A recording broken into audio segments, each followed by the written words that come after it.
नमस्कार मित्रांनो, आज आपण बनवणार आहोत प्रसादाचा शिरा। त्यासाठी लागणारे साहित्य: रवा, साखर, साजूक तूप, दूध, काजू बदाम, वेलची। कढई गरम होऊ देऊया। त्यात टाकूया तूप,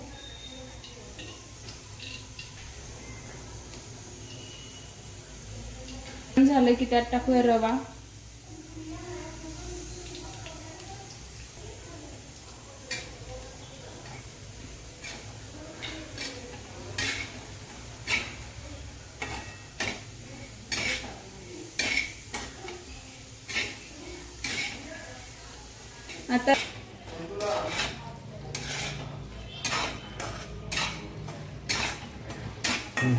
आता आपला रवा छान प्रकारे भाजला आहे। त्यात टाकूया दूध,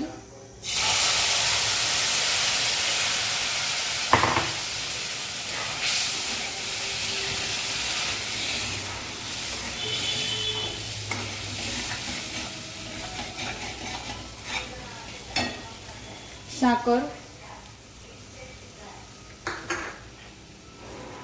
वेलची पूड,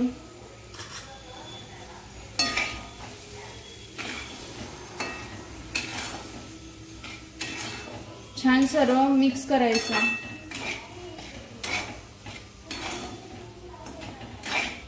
त्यात टाकूया काजू बदामचे काप, छान रवा हलवून घ्यायचा आहे।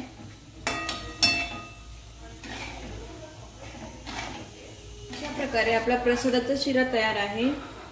आता आपण काढून घेऊया। असा सुंदर प्रकारे आपला शिरा रेडी आहे। रेसिपी आवडली असेल तर चॅनलला नक्की लाईक करा, शेअर करा, सबस्क्राईब करा। धन्यवाद।